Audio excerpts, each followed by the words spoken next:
bataille. Ce soir, ou plus ou moins ce jour, mardi 7 juin, nous avons décidé de consacrer notre campagne à la ville de Saint-François. Ainsi donc, depuis ce matin, nous avons sillonné les campagnes.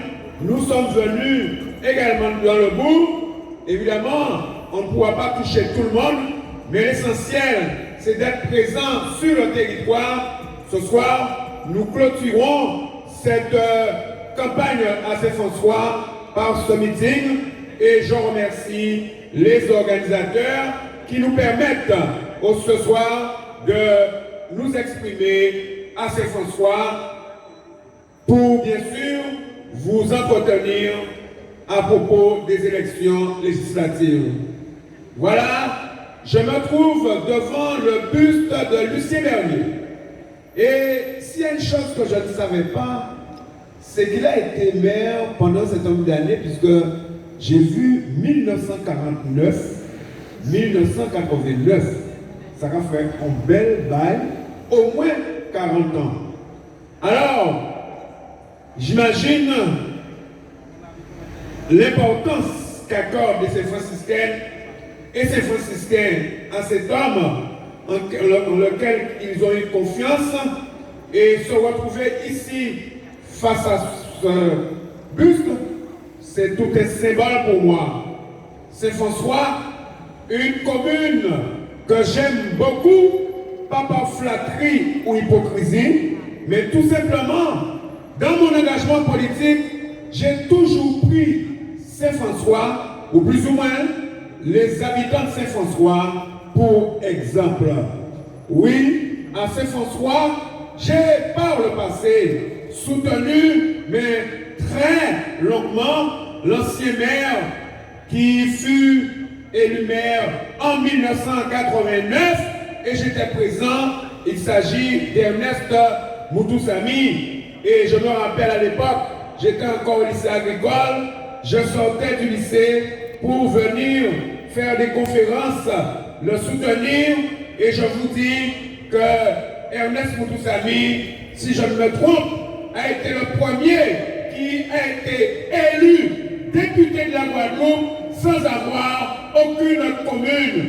Voilà un homme qui, effectivement, à une époque donnée, a fait la fierté des Guadeloupéens et bien sûr des Saint-Franciscaines et Saint-Franciscains. Alors, ce soir, il me vient tout naturellement de lui rendre un hommage, malgré évidemment le parcours sinueux à un moment donné, mais il faut respecter l'œuvre de l'autre, le travail de l'autre, le combat de cet homme. Et puis, il y a votre ancien maire, que j'ai connu, puisque nous sommes de la même génération, il avait 1 an de plus que moi, Laurent Bernier. Laurent Bernier, nous n'étions pas sur la même longueur d'onde. Laurent était plus situé à droite et moi à gauche. Par contre, c'était un ami. C'est quelqu'un qui m'appréciait beaucoup, que j'appréciais, pour lequel j'avais beaucoup d'admiration pour, évidemment, son courage. Car, contrairement à d'autres en Guadeloupe, Laurent Bernier n'a pas bénéficié de ce que je dirais d'héritage, mais il s'est battu pour devenir maire de Saint-François. Et là, on lui doit évidemment reconnaître son courage. Eh bien, mes chers amis, voilà des hommes de valeur que j'ai connus à Saint-François, mais ma plus belle expérience à Saint-François, puisque vous devez le savoir, comme beaucoup de Saint-Franciscaines et Saint-Franciscains, je suis agriculteur. D'ailleurs, j'ai longtemps travaillé avec la coopérative Cicatfel, lequel j'étais adhérent. Évidemment, j'ai travaillé avec M. Walpol Georges, un homme également à Saint-François qui a le mérite du développement agricole, quelqu'un qui a à cœur le développement du monde de l'agriculture. Eh bien, je peux vous dire que mon expérience aux côtés des personnes que j'ai connues à Saint-François, je ne l'oublie pas. Voilà, il est venu juste à mes côtés pour voir si c'est bien moi. Eh bien, c'est bien moi, mon ami, un agriculteur qui était aussi dans le sillage du développement, car je me rappelle à l'époque où il avait son magasin de fruits et légumes à Pointe-à-Pitre.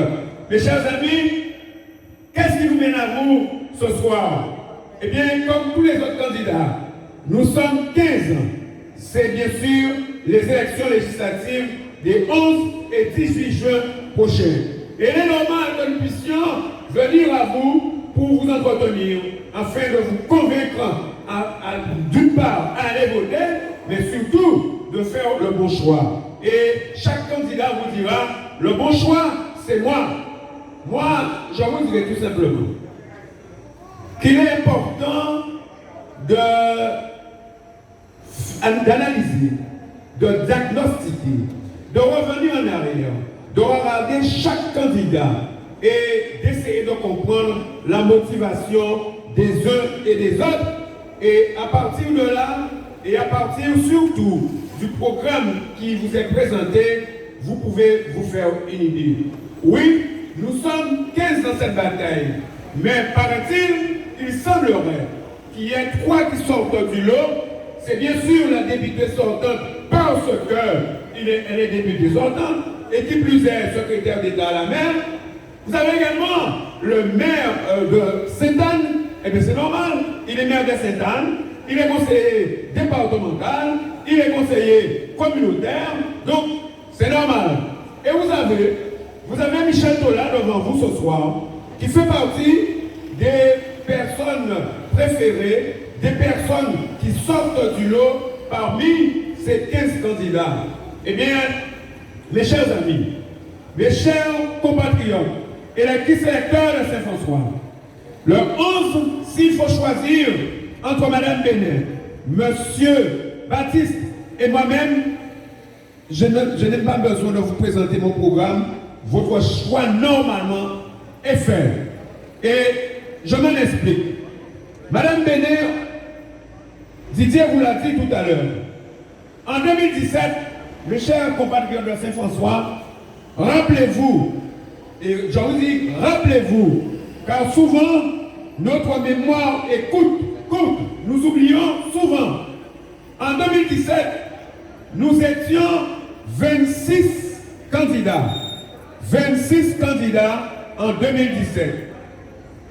Parmi lesquels, Madame Sophie Péoumal, Monsieur Bernier-Laurent, qui sont de Saint-François. Vous avez également Diana Perron, qui représentait la République en marche et qui est de Sainte-Anne. Et vous aviez aussi Justine Bénet, à l'époque conseillère départementale, conseillère régionale, et qui s'est présentée, comme Didier vous l'a dit, sous l'étiquette d'hiver gauche. Et bien sûr, j'étais candidat pour la France Insoumise, représentant le candidat Mélenchon qui avait à l'époque perdu les élections à près de 600 000 voix.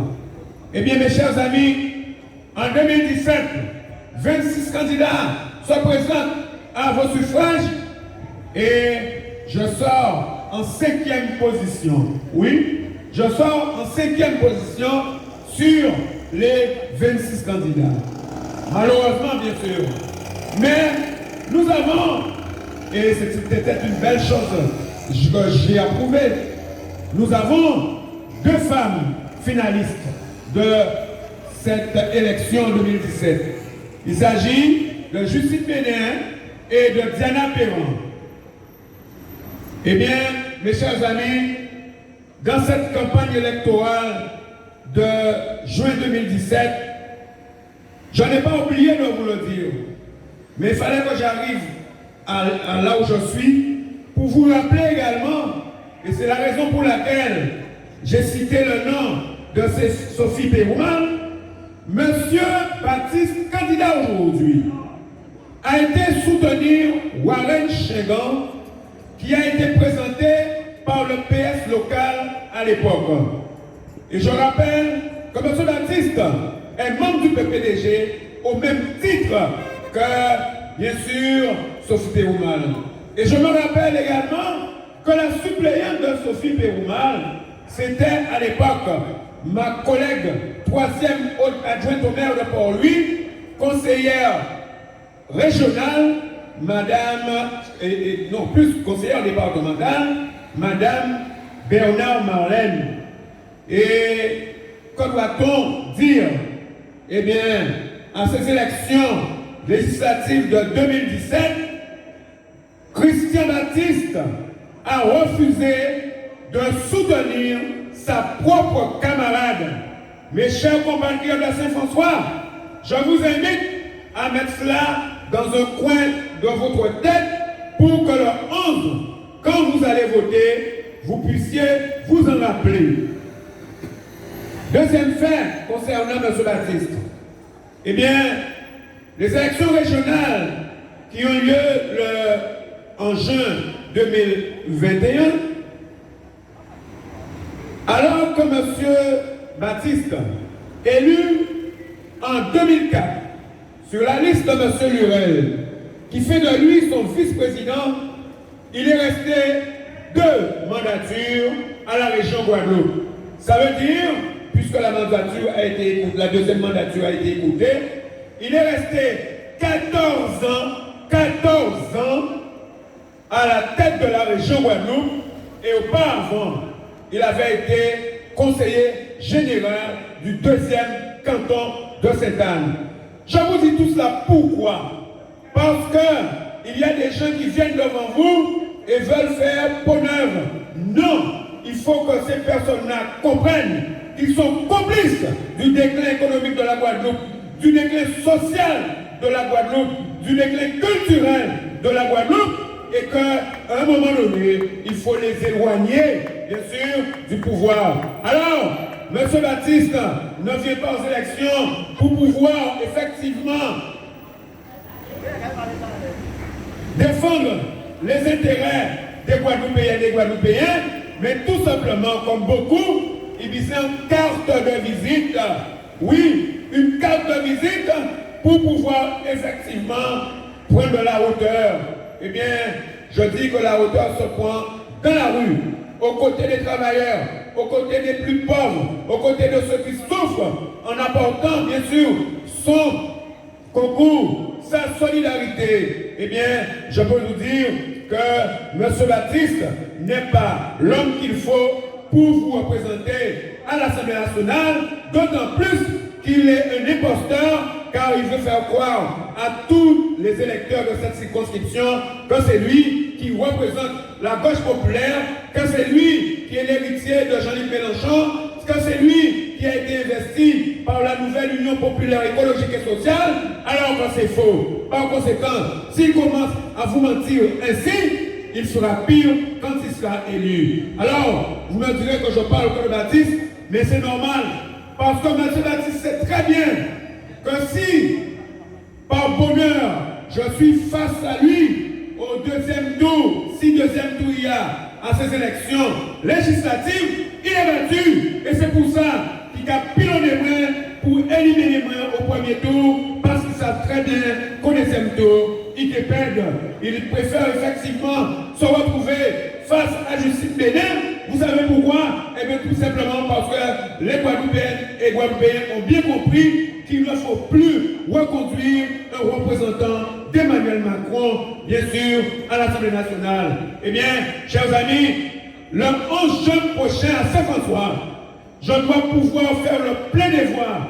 Vous devez aller voter, vous mobiliser, de telle sorte que ma candidature triomphe. Et croyez-moi, Mathias l'a dit, croyez-moi, élu, je ne serai pas comme les autres. Je vous le dis tout de suite. Parce que souvent, quand nous confions un mandat à une personne, tête à péter, il a oublié la sortie, il a oublié que ça y est. Non, je crois qu'il faut être respectueux de l'engagement qu'on a pris vis-à-vis de ses compatriotes. Et ça, c'est ça ma devise. Et à Saint-François, il y a des hommes et des femmes avec lesquels j'ai travaillé qui peuvent l'en témoigner. Mes chers amis, Le 11 juin, je vous invite dès le premier tour à vous mobiliser autour de la candidature de Michel Tollard et de Mathias Lecture. Pourquoi? Eh bien, comme Didier vous l'a dit, il est normal que je vienne devant vous défendre un programme. Et c'est ça que je vais faire maintenant. Si nous sommes présents à ces élections, comme je disais ce matin à Christophe Langlois, pour ce qui me concerne, c'est une continuité. Car en 2017, le programme que je défendais, c'est le même, mais de manière clairement améliorée, puisque en 2017, la France Insoumise a pu avoir 17 parlementaires et grâce à leur apport, grâce à leur contribution, nous avons pu améliorer ce programme de l'avenir en commun. Et c'est ce programme-là qui a servi de base pour le rassemblement de la gauche en France, c'est-à-dire les écologistes, le Parti communiste français, le Parti socialiste et bien sûr les insoumis. La coordinatrice de ce programme n'était autre que Clémence Gaëté, qui a 32 ans et qui était la secrétaire générale du groupe des Insoumis à l'Assemblée nationale. C'est pour vous dire que ce programme a été travaillé en profondeur pour répondre à toutes les préoccupations, non seulement de la population, mais de notre planète, car ce que nous souhaitons à la France Insoumise, c'est qu'il y ait une harmonie entre la nature et les humains, car si effectivement notre nature est détruite, eh bien c'est également l'humanité qui s'en va également. Par conséquent, il est important que vous puissiez prendre en compte ce programme et les candidats qui soutiennent ce programme-là pour que, mes chers amis, nous puissions garantir un avenir pour les générations futures et que nous-mêmes, comme on a dit, nous prenons en faveur aussi. Dans ce programme, mes chers amis, c'est le SMIC à 1 500 €. Et puisque je suis ici entouré d'entreprises et certainement de TPE, de personnes qui effectivement créent leur entreprise, ils se posent la question, mais attends, si c'est 1 500 € le SMIC, on nous va prendre l'argent pour nous payer ces mounas. Et vous avez raison de poser cette question. Eh bien, au même titre que l'électricité, j'espère que vous le savez, s'il fallait payer l'électricité normalement, pourquoi nous payons pas des factures à l'électricité, vu le prix à l'électricité là? Eh bien, pour les petites entreprises, qu'ils puissent faire face justement au salaire de leurs salariés, de leurs ouvriers, eh bien, nous allons pratiquer ce qu'on appelle la péréquation. Ça veut dire quoi? Ponctionner sur les grandes entreprises, je dis bien grandes entreprises, Total et les autres, qui font des bénéfices mirobolesques de plus de 40 milliards, et puis c'est dans l'argent là, nous qui sommes prêts pour abonder les petites entreprises pour permettre qu'elles payent les 500 €. Rien qui n'est proposé à la France Insoumise n'est proposé comme ça. Ça a été réfléchi, il y a eu des recherches, il y a eu un travail, et c'est pour cela que ces propositions sont faites. Donc, le SMIC à 1 500 €, mais surtout, pour moi, pour Mathias, pour d'autres, la retraite à 60 ans. Alors, il y en a qui disent que ce n'est pas possible. Eh bien oui, parce que Mitterrand arrivant au pouvoir en 81, la retraite a été à 60 ans.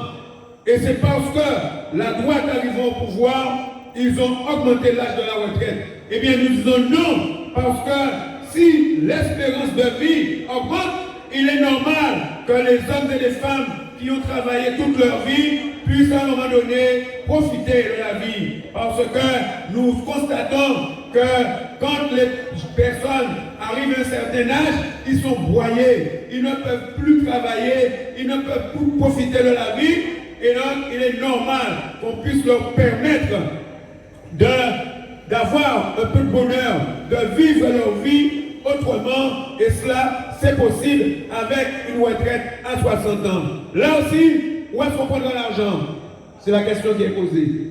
Eh bien, c'est d'abord le rétablissement de l'impôt sur les grosses fortunes, l'ISF. C'est également, mes chers amis, la suppression de la flat tax. Mais il y a une chose, la plus importante, c'est l'égalité des salaires. C'est-à-dire que madame et monsieur doivent toucher même l'argent-là, de telle sorte que l'on puisse renflouer les caisses de la sécurité sociale encore plus facilement. Par conséquent, il y a des propositions, mais en face, il y a des solutions. Nous pensons également à la jeunesse, et singulièrement la jeunesse guadeloupéenne, la jeunesse estudiantine. Oui, notre jeunesse, pour pouvoir, et surtout ceux qui vont à l'étranger,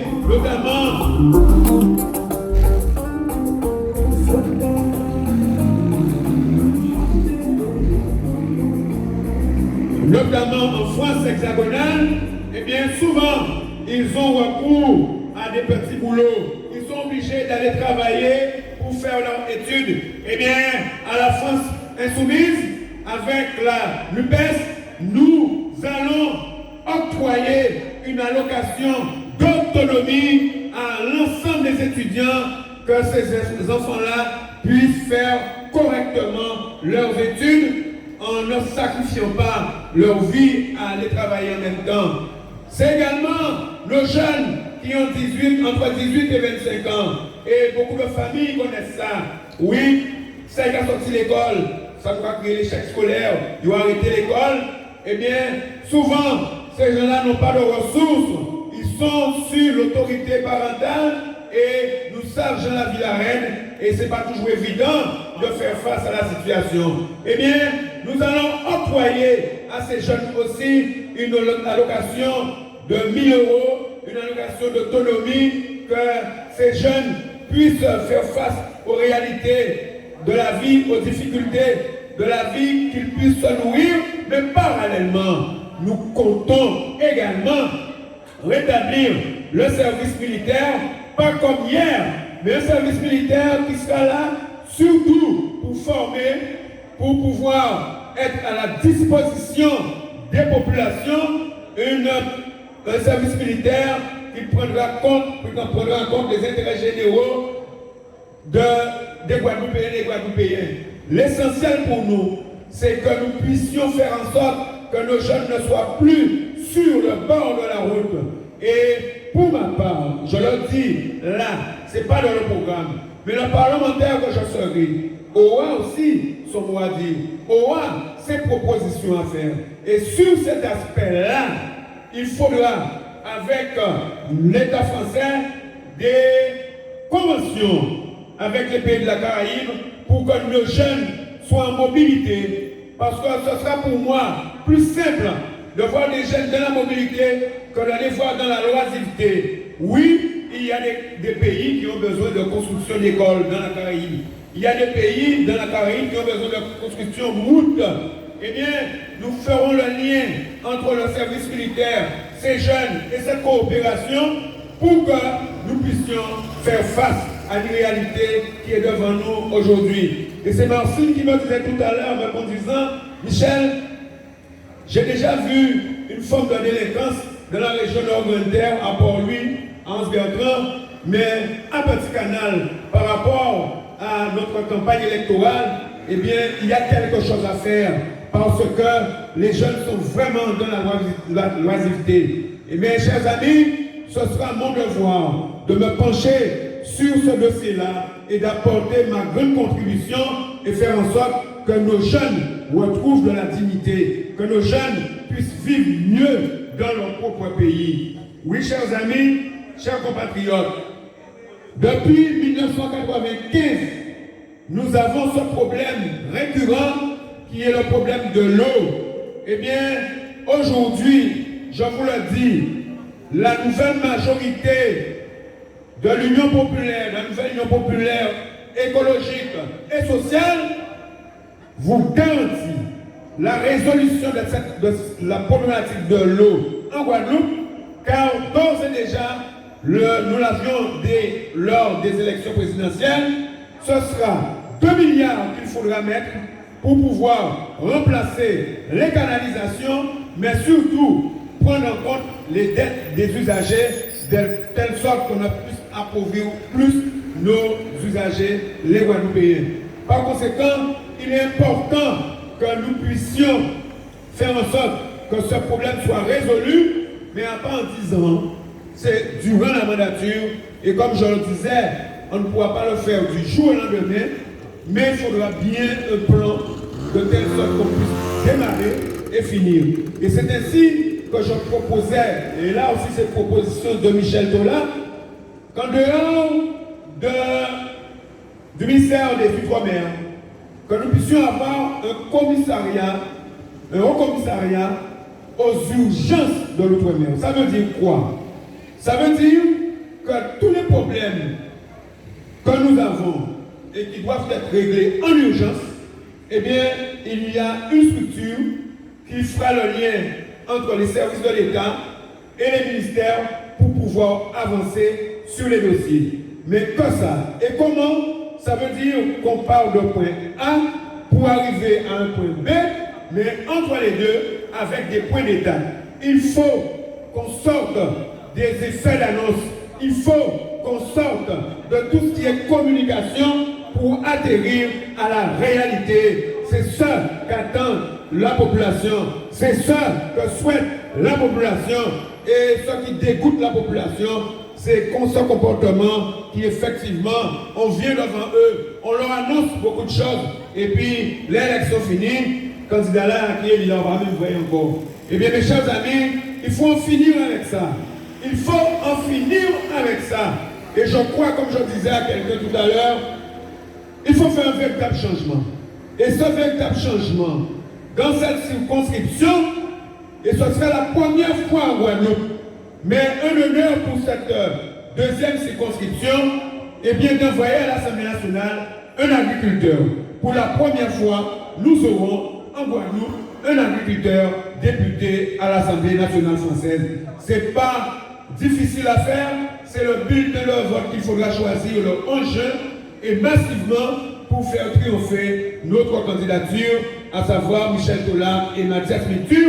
Comme vous connaissez très bien ici à Saint-François, car ce matin, en regardant le dépliant, certaines personnes me disaient, même je le connais, mais c'est lui qui m'a appris à conduire, c'est lui mon professeur, etc. Par conséquent, chers amis, ceux qui viennent devant vous ce soir ne sont pas des inconnus, vous les avez déjà vus à l'œuvre, il suffit tout simplement de leur donner l'occasion, de leur donner l'opportunité d'être votre porte-voix à l'Assemblée nationale française. Alors, pour poursuivre par rapport au programme, eh bien, j'en viens à ce qui nous concerne à Saint-François en partie, parce que Saint-François, c'est l'agriculture, mais aussi c'est le tourisme. Il ne faut pas... D'ailleurs, Saint-François a été la première ville, première commune en Guadeloupe qui a promu, bien sûr, le tourisme, et nous voyons ce que ça a donné aujourd'hui, et les Saint-Franciscains et les Saint-Franciscains en sont certainement fiers. Eh bien, notre agriculture doit être modernisée. Nous devons tout faire pour non seulement former nos jeunes Guadeloupéens, pas à apprendre l'agriculture, mais à aimer l'agriculture, à être dans l'agriculture. Car souvent, ils vont faire la formation, les études, mais bifurquent dans d'autres activités, dans d'autres métiers. Aujourd'hui, il nous faut trouver les moyens qu'il faut pour les intéresser, mais surtout que l'agriculture que nous devons promouvoir pour demain, c'est surtout une agriculture paysanne, une agriculture écologique, une agriculture propre, une agriculture de luxe. Et je dis ça pourquoi? Parce que si les riches s'enrichissent, mais il y a des qui sont et servis. Là, ils ont besoin de manger, ils vont chercher bon manger pour manger. Et donc, si nous organisons pour faire bon manger là, excusez-moi, pour santé à eux, et que choisi manger en nous. Quand j'encourage, mais c'est tout à fait la continuité. Je parle et j'encourage tout ce qui est micro-transformation, notamment du rhum, parce que la canne, c'est le sucre souvent, c'est la distillerie d'un oiseau que vous connaissez. Mais aujourd'hui, nous avons la possibilité de faire du rhum de nous-mêmes. Il faut qu'on encourage cela. Et ce rhum-là, c'est un rhum qui prendra de la valeur par rapport à ce que j'appellerais son itinéraire technique. c'est-à-dire que l'on a choisi variété qu'on a, sol là, manière de cultiver là, ou que ça a une valeur ajoutée. Et là, on jette là, on peut acheter une bouteille classique, moins de 10 euros, et bien 70 centilitres à un blanc qui est fait des mélanges, et bien c'est entre 30 et 50 euros. Pourquoi? Parce que vous avez de la valeur. Et peut-être qu'elle peut même vendre en Guadeloupe et qu'elle vend par les gens qui effectivement ont l'argent et qui peut acheter et comme ça, ou que faire devises dans en Guadeloupe. Figurez-vous qu'il y a quelques années, j'ai été à Angoulême. Je n'ai pas pu aller dans la ville de Cognac, mais on me disait que les agriculteurs qui produisent le cognac, eh bien, ce cognac n'est pas vendu en France, mais il est vendu en Chine, il est vendu aux États-Unis, il est vendu au Japon, et ces gens qui sont là, eh bien, c'est un autre style de vie que les autres Français. Alors, j'ai envie de vous dire, Saint-Franciscain, vous avez connu ça aussi, parce que je me rappelle, à l'époque, ça remonte à 20 ans, quand je venais à Saint-François, tout le plaisir pour moi, c'était d'admirer les belles maisons de Saint-François. Et je disais à mes comparses du Nord de Terre, quand vous allez à Saint-François et quand vous voyez une belle maison, ne pensez pas que c'est un fonctionnaire, mais c'est un agriculteur. Parce que la terre nourrit très bien, la terre peut, évidemment, quand on a les moyens et on a tout ce qu'il faut, et bien non seulement vivre bien dans la terre, mais faire vivre les autres aussi. Donc, il y a une époque où Saint-François, c'était l'Eldorado, parce que si vous voyez, camionnette Saint-François va descendre la pointe, pas de légumes, pas de rien. Et ceux et celles et ceux qui s'en souviennent ne pourront pas me démentir parce qu'ils font partie de cela. Et en face de moi, ce bâtiment-là je me rappelle la construction de ce bâtiment et des personnes qui l'occupent également. Et bien ces personnes-là, je les connais depuis plus de 25 ans. Par conséquent, je peux vous dire que nous pouvons faire rayonner la Guadeloupe, mais pour cela, il faut non seulement avoir un parlementaire qui ira voter les lois qui soient adaptées à nous, un parlementaire qui contrôlera effectivement, comme la loi le dit, le gouvernement, mais un parlementaire avec une voix forte, que même si un tel tel problème, eh bien, on doit répondre à ce problème-là, on doit accompagner, parce que j'ai une voix forte. Et je prends un exemple simple. Cet exemple, c'est de vous dire que nous avons connu une grosse grève à la poste de l'Ordre de Terre. Eh bien, nous avons des gens qui, effectivement, ont eu des majorations sur leur facture d'eau, d'électricité, de téléphone. Mais pire, vous avez des gens qui, effectivement, ont eu des contraventions qui partaient à 35 euros, à 135 euros, qui aujourd'hui est à 375, 400 euros. Alors, c'est cette voix forte que je dois être. Quand un problème comme cela se pose, je dois pouvoir intervenir et dire attention, il y a tel problème, il faut en tenir compte. Voilà le travail du député. C'est également les agriculteurs qui plantent leur canne, qui bénéficient des aides. Et je dis bien, les aides, ce n'est pas en charité. Les aides, c'est un dû, car l'agriculture du monde est subventionnée et encore plus en Europe. Par conséquent, nous qui faisons partie de l'Europe, il est normal que notre agriculture soit subventionnée. Alors, il n'est pas normal qu'un agriculteur qui plante une parcelle de canne et doit attendre 2, 3, 4 ans pour percevoir les aides de replantation qu'on doit lui reverser. Pareil, vous avez ce qu'on appelle l'aide de transport qui doit être versée dès le mois de février. Eh bien, le versement s'est fait au début du mois de juin là. Alors, mesdames et messieurs, je dois être cette voix forte pour vous défendre. Je dois être cette voix forte pour vous accompagner. Je dois être cette voix forte qui, en tant que parlementaire, parce que vous avez les lois, tout ce que je vous ai dit tout à l'heure, le programme, mais c'est aussi notre devoir de visiter les écoles, de les accompagner, de les amener les élèves à l'Assemblée nationale. Pourquoi pas les mettre en concurrence, leur dire que celles et ceux qui auront les meilleures notes, eh bien, ils auront la possibilité d'aller connaître l'Assemblée nationale. C'est toute une série de mesures, mes chers amis, en tant que parlementaires, que nous pouvons faire. Eh bien, je m'attache effectivement à le faire dès lors que vous aurez choisi ma candidature, dès lors que vous ferez de Mathias Nicture et Laurent même votre parlementaire dans cette deuxième circonscription.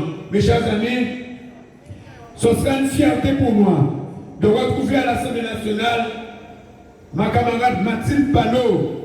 Et rappelez-vous, quand on a effectué l'enquête parlementaire s'agissant de l'eau, eh bien, vous devez savoir que c'est une demande que j'avais faite en août 2018 à Mathilde Panot, alors que j'étais en vacances à Paris, et j'ai demandé à Philippe Juravert, un camarade de l'Essonne, s'il était possible que je puisse rencontrer une insoumise, un soumis au Parlement. Et là, il a appelé Mathilde Panot. Nous nous sommes rencontrés à Saint-Michel et dans la discussion, je lui dis, Mathilde, le problème d'eau se pose de manière récurrente en Guadeloupe. Il faut faire quelque chose. Est-ce que ce serait possible qu'on fasse une enquête parlementaire? Et là, elle me dit, écoute, nous ne sommes pas dans la majorité, ce n'est pas gagné. Mais s'ils n'acceptent pas, eh bien, nous allons le faire à notre propre compte en tant qu'insoumis. Et quelle fut ma grande surprise que cette commission fut acceptée par le gouvernement de Macron et que Mathilde Panot arrive en Guadeloupe. Et c'était une fierté pour moi de l'accueillir à l'aéroport et de l'emmener à son hôtel. Et sinon, elle est restée une semaine de telle sorte à auditionner tous les protagonistes et vous avez vu le résultat. Le résultat, c'est qu'il y a un rapport qui est sorti et dans ce rapport, il y avait des mesures à prendre. Eh bien, le gouvernement de M. Macron a refusé catégoriquement d'entrer dans cette enquête parlementaire et d'appliquer ce que disaient, bien sûr, les conclusions de cette enquête. Et c'est une raison pour laquelle M. Servat a abandonné aujourd'hui. Il y en a d'autres certainement. Mais il a précisé que c'est une des raisons qu'il a laissé la République en marche. Par conséquent, mes chers compatriotes de Saint-François, le 11 juin, il est possible de le faire. Déposer à Emmanuel Macron un gouvernement de cohabitation. Les élections pour les Français de l'étranger a eu lieu. Et vous devez savoir que sur 10 circonscriptions, la majorité présidentielle est en difficulté. Parce que face à eux, ils retrouveront les candidats de la lutte pour 8 circonscriptions. Ça veut dire que nous sommes en mesure de gagner ces élections législatives, mais cela ne dépend que de vous. Et je vous invite donc le 11 juin prochain à voter et à faire voter massivement pour la candidature de Michel Tola et de Mathias Nicture, et nous serons à vos côtés, à votre écoute. Nous serons là pour non seulement relayer vos revendications, mais surtout les transformer pour que, évidemment, vous ayez gain de cause. Mes chers amis, je ne vais pas laisser ce micro, s'agissant du programme, pour vous dire que les priorités pour nous, c'est l'abrogation de l'obligation vaccinale, c'est la réintégration des soignants et surtout leur rémunération de manière intégrale. Oui, ce sont des sujets qui sont prioritaires pour nous, qui sont urgents pour nous. Mais aussi, je pense à tous les syndicalistes qui sont arbitrairement condamnés, qui sont arbitrairement attaqués. Je pense également, puisque j'ai été interpellé sur cette question, eh bien, il faudra s'y pencher, eh bien, des grands frères, ces personnes qui connaissent un certain nombre de difficultés aujourd'hui pour avoir voulu secourir, venir au secours de la jeunesse guadeloupéenne. Eh bien, mes chers amis, ça aussi, c'est le rôle du député et je m'engage évidemment à y travailler et à trouver les solutions qu'il faut. Mes chers amis, nous irons voter samedi et je précise samedi pourquoi, parce que ce n'est pas comme le dimanche. Le dimanche, souvent personne ne travaille et on peut aller voter à n'importe quelle heure. Le samedi, malheureusement, il y en a qui ont leur activité. Eh bien, mes chers amis, je vous invite, d'une part, si vous savez que vous ne pouvez pas aller voter, ce soir même, établissez votre procuration en ligne, et c'est possible. Si vous avez la possibilité, allez voter dès votre réveil. C'est-à-dire vous préparez et dès l'ouverture du bureau de vote, vous allez voter. Vous irez voter, mais je vous invite à mobiliser autour de vous vos amis, vos parents, vos voisins, vos enfants, toutes celles et ceux qui sont en mesure de voter. Oui, il y a des gens qui disent, eh bien, on va voter. Je vais vous raconter une petite histoire, une anecdote. Et Didier qui est en face de moi est témoin. Nous avons été à la Désirade. Nous sommes en campagne, j'avance et je veux voir un commerçant. Et me voyant arriver, alors là, si vous voyez, en t'écouter les autres avec moi, on va te dire, c'est pas là. Le gars, il m'invective avant même que je lui dise qui je suis. Parce que dans sa tête, c'est politique qui a venu devant lui. Et donc, il va parler de politicien. Alors, il faut causer, il faut échanger. Je lui parle, on échange, les autres sont en arrière.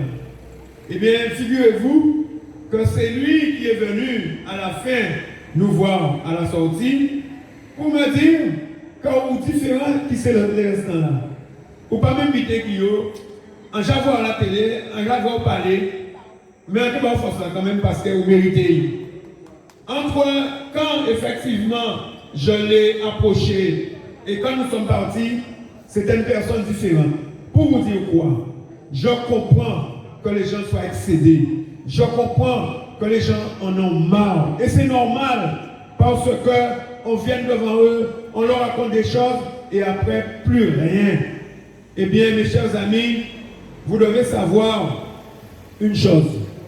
Quand vous alliez voter, quand vous n'alliez pas voter, nous aurons toujours des représentants. Et plus nous allons nous retirer, nous, comme dit Mathilde Panot, il va dire, quand les dégoûtés s'en vont, ce sont les dégoûtants qui restent. Donc, vous êtes toujours dégoûtés. Et pour les remplacer, il faut que les dégoûtés s'engagent. Je fais partie de ces dégoûtés et j'imagine, nombre d'entre vous font partie de ces dégoûtés. Alors, rejoignez-moi. Rejoignez-moi car j'ai le courage de dire j'y vais. Je prends le risque de dire j'y vais. Et à côté de moi, des hommes, des femmes qui m'encouragent. Mathias Micture, mon suppléant.